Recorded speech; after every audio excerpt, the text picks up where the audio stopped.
इस वीडियो को देखने के बाद आपके सेल्स से रिलेटेड सारे डाउट्स क्लियर होने वाले हैं बिकॉज इस वीडियो में मैं आपको 4 ऐसे पावरफुल तरीके बताने वाला हूं जिससे आपके सेल्स करने का नजरिया बदल जाएगा। So Sheikh Maharaj this side, I am a founder of Digital Talks. Let's start the video. सबसे पहली चीज आपको ध्यान रखनी है सेल्स करते समय, वो है डोंट सेल लॉजिक। ये लाइन जो मैं बता रहा हूँ उसको बहुत अच्छे से समझिएगा बिकॉज ये सेल्स में बहुत इंपॉर्टेंट होता है। Don't sell logic, just a moment, मैं इसको तो मैं डिलीट कर देता हूं। यहां पर मैंने कहा don't sell logic, sell emotions and desire. क्या कहा मैंने? Sells emotions and desire. फिर इस बात का मैं मतलब समझाता हूं आपको। बिजनेस में एक लाइन बहुत पावरफुल है कि business are logical, people are emotional. Business जो होता है वो सिद्धांतों पर चलता है, बट पीपल यानी कि इंसान जो है वो भावनाओं पर चलते हैं। इसलिए बेचते समय ये बात का ध्यान रखें कि लॉजिक्स नहीं, सामने वाले के इमोशंस और डिजायर्स को सेल करें। देखिए मैं आपको 2 एग्जांपल से समझाता हूं। पहला एग्जांपल हम लेंगे, एक रोड के किनारे कोई दुकानदार यदि कुछ बेच रहा हो तो वो कैसे बेच सकता है, और यदि किसी कंपनी में बैठकर कोई व्यक्ति सॉफ्टवेयर सेल कर रहा हो तो वो कैसे सेल करता है। दोनों हम एग्जांपल से समझते हैं। देखिए पहली चीज समझते हैं। मान लीजिए कोई रोड के किनारे एक दुकानदार है। क्या लिखा मैंने? रोड के किनारे कोई दुकानदार जो कि क्या बेच रहा है? लेडी पर्स बेच रहा है। वो क्या कर रहे हैं? लेडी पर्स बेच रहा है। और यदि वो उस लेडी की नीड को ना समझकर, उसके पीछे खरीदने का इमोशन या उसके डिजायर को ना समझकर यदि वो बताएगा तो क्या चीजें बतला पाएगा नॉर्मली कि सर ये बहुत क्वालिटी वाइज पर्स है, इसमें कपड़ा बहुत अच्छा यूज हुआ है, फैंसी बहुत है, पार्टी में बहुत अच्छा लगेगा। बट अगर आप उस व्यक्ति की नीड को समझे, हो सकता है उसकी डिजायर ये थी कि सर एक्चुअली मैं करती क्या हूँ कि मैं किसी कंपनी में या किसी ऑफिस में जॉब करती हूँ, इसी बैग के अंदर मुझे अपना टिफिन भी रखना होता है, इसी में हम अपना कुछ कॉस्मेटिक का सामान भी रख लेते हैं, कुछ कपड़े इसमें रख लेते हैं। तो उससे होता क्या है, ये काफी हैवी हो जाता है, बहुत भारी हो जाता है। और जब हम इसको कैरी करते हैं, टांगते हैं कंधे पर, तो ये बहुत ज्यादा पेन करता है हमें। यहाँ शोल्डर पे काफी पेन हो रहा है, तो मुझे एक ऐसा बैग चाहिए है जिसमें यहाँ पट्टी पर क्या लगा हो, स्पंज लगा हुआ हो, ताकि जब मैं उसे कैरी करूँ तो वो मेरे लिए थोड़ा सा इजी वे में हो, कैरी करना मेरे लिए इजी हो जाए। अगर उसकी नीड ये है और यदि आप क्वालिटी पे बात कर रहे हो, लॉजिक्स बतला रहे हो उस चीज के खरीदने के, तो वो व्यक्ति से कभी उस चीज को नहीं खरीदेगा, आपका कस्टमर कभी आपके प्रोडक्ट को नहीं खरीदेगा। तो ध्यान रखें सामने वाले की यानी कि कस्टमर की नीड क्या है, खरीदने के पीछे इमोशन क्या है, डिजायर्स क्या है उसकी, उसको समझ करके बेचिए। सेकंड एग्जांपल लेते हैं। मान लीजिए दूसरी चीज हम ले सकते हैं यहाँ पे। मान लीजिए कोई कंपनी में, एक कंपनी में क्या किया जा रहा है, सॉफ्टवेयर सेल किया जा रहा है। कंपनी में सॉफ्टवेयर जिसकी कॉस्ट है 60,000 रुपए। कितनी है? 60,000 रुपीज। ठीक है, अब इस बात को समझिएगा। आप यदि किसी व्यक्ति को कोई सॉफ्टवेयर सेल कर रहे हैं 60,000 रुपए का, और अगर आप उसे ये बोल करके सेल करेंगे सर ये जो सॉफ्टवेयर है ये इस फाइल में बना है ना, मान लीजिए आपने बोला कि वर्डप्रेस में बना हुआ है, PHP लारावेल में बना हुआ है। इसके बाद आप उसको बतला रहे हैं कि भाई ये जो प्रोडक्ट है ये 10 ईयर एक्सपीरियंस लोगों ने बनाया हुआ है, जिसको इस फील्ड का बहुत ज्यादा नॉलेज है, इसमें ये सारे फीचर्स आपको मिलेंगे। इन सब का सेकेंडरी मीनिंग है, ये यूज आएंगे बट ये कहीं लास्ट में एंड आएंगे, है ना, इनका यूज लास्ट में होगा। आप सामने वाले की नीड को समझे। हो सकता है उसकी नीड ये हो कि सर मैं अपनी कंपनी में अपने एम्प्लॉयज का डेटा मैनेज करना चाह रहा हूं, या मान लीजिए मेरे जो क्लाइंट्स हैं मैं उनका डेटा कुछ मैनेज करना चाह रहा हूं। तो आप सामने वाले से पहले उसकी प्रॉब्लम समझें कि उसको प्रॉब्लम कहां आ रही है, उस प्रॉब्लम की एजुटेशन समझें कि उस प्रॉब्लम से दिक्कत क्या आ रही है, उस प्रॉब्लम से और क्या क्या दिक्कतें आ रही है, उसके बिजनेस में क्या इंपैक्ट क्रिएट हो रहा है, उसकी बात करते हैं। फिर आप उस चीज का सॉल्यूशन दें। जब आप इस तरीके से किसी चीज को सेल करते हैं देन वो चीज आराम से सेल होती है। इस बात को आपको मैं एक बार फिर से रिवाइज कर देता हूं, लॉजिक्स को नहीं, इमोशंस एंड डिजायर को सेल कीजिए। ओके, चलिए सेकंड बात समझते हैं। सेकंड टॉपिक क्या आता है हमारा। चलिए मैं इसको यहां से इसको रफ कर देता हूं। सेकंड चीज आपको सेल करते समय ध्यान रखनी है वो है don't let your prospect lead the conversation. Prospect lead the conversation. इस लाइन का मैं मतलब समझाता हूं आपको। बहुत सारे ऐसे क्लाइंट्स जिनको मैं सेल्स से सिखाता हूं, चीजें समझाता हूं, और कुछ क्लाइंट्स जो हमारे साथ जुड़ करके ऑलरेडी काम कर रहे हैं, कहीं ना कहीं वो भी प्रॉब्लम बतलाते हैं मुझे कि सर दिक्कत ये आती है कि हमारा क्लाइंट हमसे सवाल बहुत ज्यादा पूछता है, हम उसके क्वेश्चंस का आंसर करते करते थक जाते हैं, उसके क्वेश्चन खत्म नहीं होते हैं। आती होगी आप लोग को भी ये प्रॉब्लम आती होगी। इसका क्या सॉल्यूशन मैं आपको बताता हूं। देखिए कई बार क्या होता है कि आप ना, आपका पूरा कन्वर्सेशन का जो कंट्रोल होता है वो आपकी क्लाइंट के पास चला जाता है, आपके कस्टमर या प्रोस्पेक्ट के पास चला जाता है। वो क्या कर रहा है, जितने क्वेश्चन पूछते चला जा रहा है, आप उसके आंसर किए जा रहे हो। ऐसे में दिक्कत क्या आती है कि भाई आप बेचने में केवल एक आंसर देने वाली मशीन बन के रह जाते हो जो केवल सामने वाले के क्वेश्चन का आंसर कर रहा है। तो भाई आपको क्या करना है, बात इस तरीके से करनी है, क्वेश्चन इस तरीके के रखने हैं कि कंट्रोल जो हो, है ना, आपका जो कन्वर्सेशन का कंट्रोल हो ना, जो आप लीड कर रहे हो वो आपके कंट्रोल में हो, ना कि आपके प्रोस्पेक्ट या कस्टमर के कंट्रोल पर हो। अब इस बात को समझते हैं, कई बार ये भी दिक्कत आती है कि सर लोग तो क्वेश्चन करेंगे ही। अब मैं भी इस बात को मानता हूं, आप कितना भी कंट्रोल कर लें, सामने वाला क्वेश्चन करेगा ही भाई। अगर वो आपको पैसे दे रहा है, खरीद रहा है आपसे कुछ, तो जाहिर सी बात है वो आपसे प्रश्न करेगा ही। तो और इस प्रश्न करने की कला को कैसे सुधार किया जा सकता है वो मैं आपको बताता हूँ। देखिए, सामने वाला अगर आपसे एक बार में 4-5 क्वेश्चन आपके सामने रख दे, सर ये जो सॉफ्टवेयर मैं ले रहा हूं कितने का पड़ेगा, ये तो महंगा बहुत है, इसमें ये फीचर वो फीचर, ये चलेगा नहीं चलेगा, काम करेगा नहीं करेगा, इजी होगा नहीं होगा, एक बार में यदि वो 4-5 क्वेश्चन रख देता है और फिर यदि आप उसके आंसर करते भी हो, तो इस कंडीशन में प्रॉब्लम क्या आती है कि सामने वाले को ये समझ नहीं आता कि क्या आपने उसके पूरे क्वेश्चन का आंसर किया, और वो सेटिस्फाइड फील नहीं करता है। तो ऐसी कंडीशन में क्वेश्चन करने की पहली कला क्या हो सकती है, आप जब रैपो बिल्ड कर चुके हैं, उसको सब कुछ समझा चुके हैं, जब उसके ऑब्जेक्शंस आ रहे हैं, तो आप ये बोले ठीक है सर, मैं आपके सारे प्रश्नों का सवालों का जवाब दूंगा, पहले आप मुझे बताएं आपका पहला प्रश्न क्या है।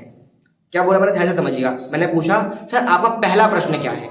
एक बार में सारे सवालों को नहीं पूछ लेना है, या वो अगर सामने वाला एक बार में सारे सवाल पूछ भी रहा है तब भी उसको रोक करके पूछ रहे हैं, सर अभी आप मुझे बताइए आपका पहला प्रश्न क्या है, और पहले प्रश्न का आप आंसर करें और आंसर देकर पूछे सर आप इससे सेटिस्फाइड हैं। आपको समझ आई ये बात जो मैं बोल रहा हूं? ओके, अब बोलते हैं आपका दूसरा प्रश्न क्या है, तीसरा प्रश्न क्या है, चौथा प्रश्न क्या है। वैसे 10 सवाल भी यदि पूछता है तो आपने उन 10 सवालों से सामने वाले को सेटिस्फाइड किया, और देन अगर आप अगली बार उसे कॉल करते भी हैं तो आपके पास ये चांसेस होगा कि हाँ आपने सामने वाले को सब कुछ समझाया हुआ है, और उसे खुद को भी लगेगा कि हाँ मैंने सर से जितने भी सवाल पूछे मुझे सारे सवालों के जवाब मिले हुए हैं। ओके ओके, अब आ जाते हैं तीसरे पॉइंट पर। तीसरा क्या तरीका आपको ध्यान देखना है, आपको समझना है find emotional triggers. Find emotional triggers where it hurts, where it's hurt। ये लाइन सेल्स में बहुत पावरफुल है। अगर आपने इस लाइन को समझ लिया तो आप आसानी से सेल कर पाओगे।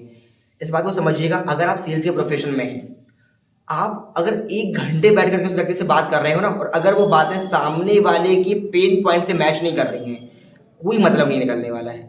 एक एग्जांपल लेते हैं, मान लीजिए कि आप एक मोबाइल शॉप में है, और मोबाइल शॉप में आप मोबाइल सेल कर रहे हैं, और वहां पे एक 55 से 60 की एज में है ना, 50 to 60 की एज का कोई व्यक्ति आता है और वो ये बोलता है कि सर मुझे मोबाइल खरीदो। और यदि आप उस व्यक्ति को क्या बतला रहे हो, सर इस मोबाइल के फीचर्स देखिए, इसमें आप गेमिंग खेल सकते हो, इसमें आप गेम खेल सकते हो, इसमें सर आपकी जो वीडियो क्वालिटी है बहुत ज्यादा होगी, गेम खेलते समय मोबाइल हीट नहीं करेगा, टाइपिंग आप बहुत फास्ट कर सकते हो।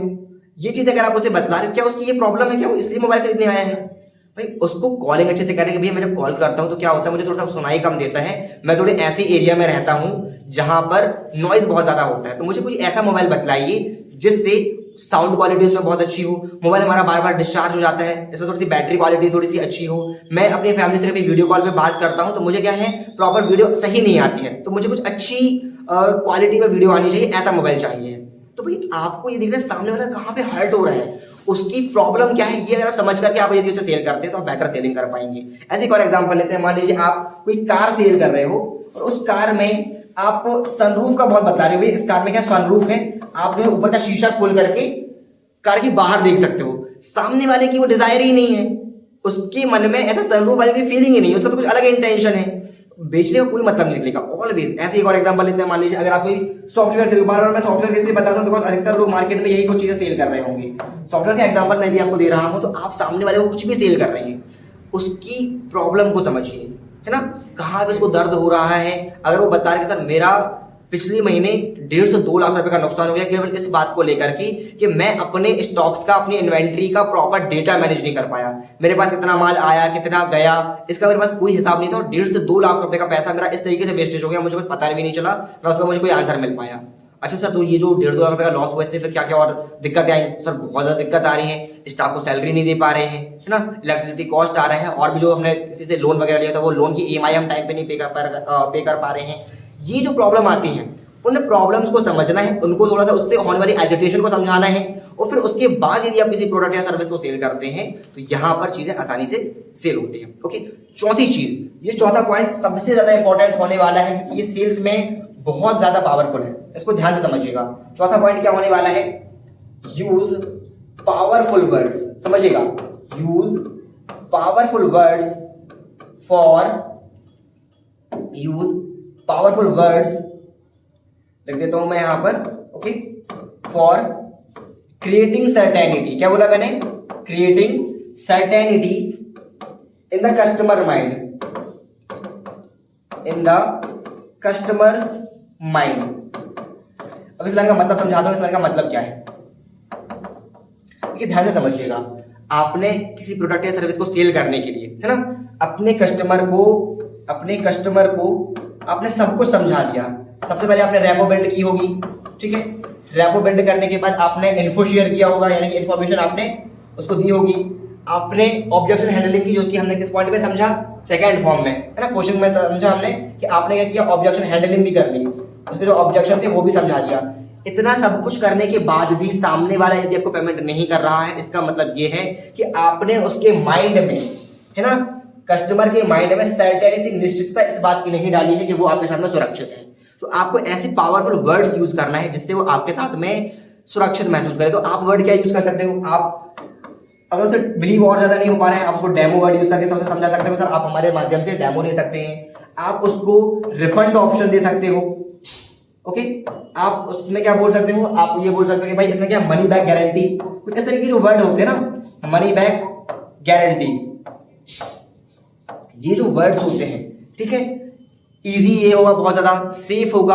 आप टेस्टिमोनियल यूज कर सकते हो। जो चौथी चीज मैं बता रहा हूँ, सोशल प्रूफ, ये सोशल प्रूफ बहुत ज्यादा पावरफुल होते हैं। सेल्स के अंदर तो सोशल प्रूफ बहुत ज्यादा पावरफुल होते हैं कि भाई आपके साथ और कितने लोग जुड़ करके काम करें, उनके भी अगर आप टेस्टिमोनियल्स दिखा दो तो सामने वाला काफी सिक्योर महसूस करता है। तो चौथी लाइन मैंने क्या बताई आपको, use powerful words for creating certainty in the customers mind. ऐसे शब्दों का इस्तेमाल करना है जिससे आपका कस्टमर आपके साथ में सुरक्षित महसूस करे, एक सर्टेनिटी उसके माइंड में बने कि हाँ मैं इस प्रोडक्ट को खरीदने के साथ साथ इस व्यक्ति के साथ में सुरक्षित रहूंगा। ओके, तो ये 4 तरीके थे जिसको यूज करके आप अपनी सेल्स को इंप्रूव कर सकते हैं। आज की वीडियो में इतना ही। इसके बाद अगर आपको किसी और टॉपिक पर वीडियो चाहिए हो, कुछ और ऐसी ऑनलाइन अर्निंग के सोर्सेज पर अगर आप कोई वीडियो चाहते हो तो आप मुझे कमेंट में बता सकते हैं। नेक्स्ट वीडियो जो है आपके ही बताए हुए टॉपिक पर होगा। एंड वीडियो को पूरा देखने के लिए, अच्छे से इस चीजों को अप्लाई करने के लिए, इंप्लीमेंट करने के लिए आपका हृदय की गहराई से बहुत बहुत धन्यवाद। Thanks for watching, subscribe for more videos.